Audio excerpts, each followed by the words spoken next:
Pak JK, terima kasih banyak atas waktunya pagi ini. Yeah. We're gonna make it short and simple. Setelah 5 tahun Bapak mewakili Indonesia di UNGA, dan ini akan menjadi kali terakhir, jika melihat ke belakang pencapaian Indonesia yang diwakili oleh Bapak dan delegasi Indonesia lainnya, bagaimana menurut Bapak? Yes, sangat baik. Artinya Indonesia sebagai negara yang besar dalam artian penduduk, dalam artian ekonomi, tentu memerlukan tadi apa yang kita bicarakan, multilateralisme. Jadi karena itulah maka dengan pedoman itu hubungan kita dengan negara lain, bangsa-bangsa lain sangat baik. Pak Dubes di sini bekerja dan Ibu Menlu itu dengan baik, sehingga kita tidak mempunyai suatu akses cukup bagus, dan dialog dengan apa saja bisa diselesaikan di sini.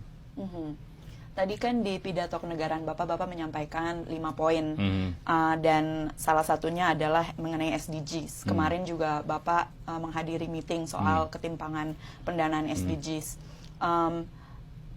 Itu kan salah satu tantangan bagi Indonesia ya Pak ya? Ya. Apalagi tantangan-tantangan dalam pencapaian SDGs bagi Indonesia? Ya, bukan hanya tantangan Indonesia, tantangan untuk semua.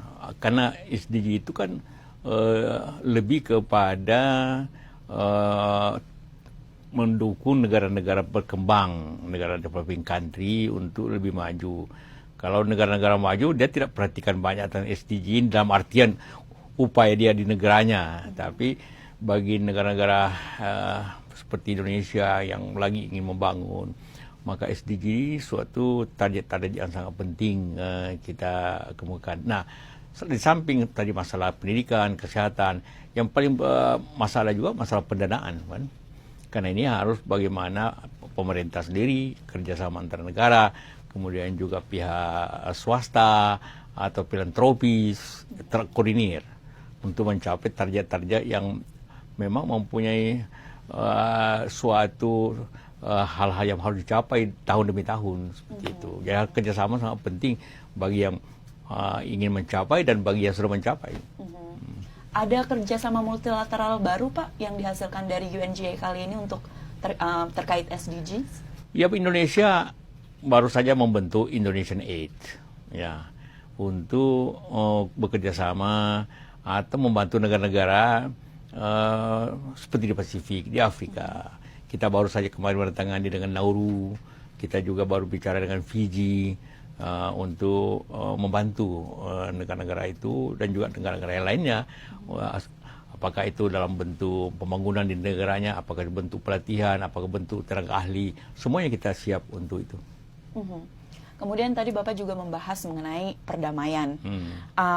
Mengenai isu perdamaian, bagaimana Indonesia merespon kritik internasional akan penanganan krisis yang ada di Papua, Pak? Akhirnya kritik internasional itu sangat kecil, terbatas, karena itu bukan merupakan suatu katakanlah pelanggaran HAM, itu akibat suatu gesekan-gesekan yang terjadi antara masyarakat, gitu kan. Bagi kita itu tentu harus diselesaikan, harus segera ada pihak keamanan. Nah, kita menerima kritik itu apabila ada sebagai suatu upaya perbaikan kepada kondisi yang ada. Tetapi juga negara lain atau harus juga mempunyai tanggung jawab untuk saling bekerja sama, membantu apabila ada masalah seperti itu, bagaimana memajukan bersama-sama. Pemerintah sendiri sudah sangat besar proporsi perannya dalam membangun Papua, sangat besar dibanding dengan katakanlah apa yang daripada resources di Papua, lebih besar daripada itu. Tapi perlu dipahami seperti itu, dan perlu dipahami bahwa Papua itu merupakan masalah domestik, ya. Jadi tidak kita akan perlebar menjadi masalah internasional, dan juga kita harapkan negara lain tidak membuat itu masalah internasional, karena itu masalah domestik. Baik. Kemudian mengenai pencalonan Indonesia di Dewan HAM PBB di 2020, Pak. Bisa diceritakan lebih lanjut mengenai hal itu? Mengapa ini penting untuk Indonesia? Ya, semua apa itu tujuan-tujuan perdamaian di dunia juga kan menyangkut HAM. Menyangkut juga bagaimana Indonesia mendirikan, ikut serta dalam pendirian Dewan HAM itu. Karena itu maka Indonesia mencalonkan diri untuk menjadi anggota Komisi HAM itu. Karena dengan jangan lupa kita Undang-Undang Dasar 45 Konstitusi kita itu mewajibkan Indonesia menjaga perdamaian dunia, menjaga masyarakat, menjaga kesejahteraan dan juga kemanusiaan. Pancasila itu masuk dalam Pancasila malah kalau kita ngerti formalnya ya, tapi itu kewajiban bangsa. Meski Bapak tadi sudah menyatakan bahwa masalah Papua ini adalah masalah domestik dan tidak akan diperlebar menjadi masalah internasional begitu. Saat pidato tadi Bapak menyatakan bahwa Bapak siap berdialog untuk masalah perdamaian dunia dan HAM. Jika ada pihak di Papua yang ingin berdialog atau siap berdialog, Bapak sebagai tokoh Helsinki Agreement juga, apakah Bapak melihat pintu yang terbuka untuk dialog tersebut, Pak? Prinsip dasar kita yang kita pegang dan juga prinsip saya sebagai menjabat negeri ini ialah segala konflik itu tentu yang pertama diselesaikan secara dialog.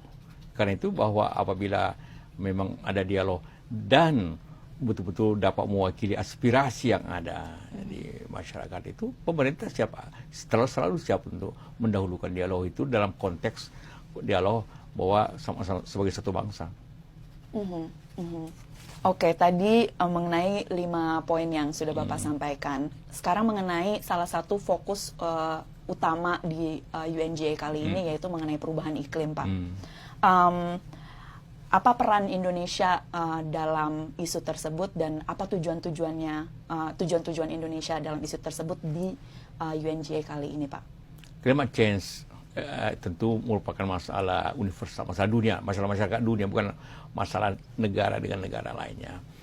Indonesia menyumbang salah satu penyumbang terbesar dalam katakanlah oksigen dunia atau paru-paru dunia dengan hutan tropis yang begitu besar. Namun itu juga ada akibat eksploitasi yang berlebihan pada masa-masa lalu, termasuk dengan negara-negara yang besar atau perusahaan-perusahaan besar di dunia. Makanya peran itu harus diperbaiki, ditingkatkan. Karena itu maka banyak orang katakanlah mengerti tentang kebakaran hutan di Indonesia. Orang yang mengerti kadang-kadang lupa bahwa 10 bulan atau 11 bulan justru mendapat oksigen yang baik dari Indonesia tanpa ucapan terima kasih. Ya. Jadi apabila ada masalah seperti itu, maka harus bersama-sama kita atasi masalahnya. Dan Indonesia tidak ada maksud meniat untuk menyebabkan negara lain kena ya. Tapi Indonesia tidak bisa mengontrol udara, tidak bisa mengontrol angin dan sebagainya seperti itu. Jadi itu apabila ada masalah iklim yang sulit, maka yang paling menderita adalah penduduk itu sendiri, penduduk kita sendiri. Karena itu kita harus berusaha memperbaiki itu. Bagaimana Indonesia di kesempatan kali ini bisa berdialog mengenai move forward with the action for climate change, tapi di saat yang sama juga kebakaran hutan dan asap melanda Indonesia begitu, Pak. Bagaimana dialog yang justru itulah karena kita sendiri penghasil oksigen yang baik, tapi juga terjadi juga kebakaran. Bukannya Indonesia, Brazil kena, di Amerika ini, di California berapa orang meninggal karena kebakaran hutan, berapa rusaknya, di Australia, di Spanyol, di seluruh dunia ya, di mana ada hutan, di situ ada risiko terbakar pada iklim berbeda. Kan? Jadi itu terjadi di mana-mana. Karena inilah maka kerjasama itu penting. Apakah di kesempatan kali ini Indonesia meminta bantuan, Pak, kepada negara-negara anggota PBB untuk mengatasi karhutlah? Yang begitu tidak perlu kita minta. Karena kalau ingin menikmati klimat yang baik, iklim yang baik, ya bekerja bersama lah. Akan ada kerjasama? Oh iya, justru Paris Agreement itu salah satu cara kerjasama yang tidak bekerja sama. Yang keluar dari situ kan justru Amerika ya. Right. Oke, baik. Ada lagi Pak yang ingin Bapak sampaikan yang menurut Bapak penting dalam UNGA kali ini bagi Indonesia? Ya tentu seperti digambarkan tadi, semua apa yang kita bicarakan itu kesejahteraan manusia, kebaikan perdamaian keseluruhannya. Karena itulah maka kerjasama internasional dalam bentuk multilateralisme, perdamaian itu inti daripada berdirinya PBB ini. Karena itu Indonesia selalu hadir dalam siap untuk bekerjasama dalam konteks seperti itu. Baik, terima kasih banyak Pak JK atas waktunya. We'll let you go. Terima kasih banyak.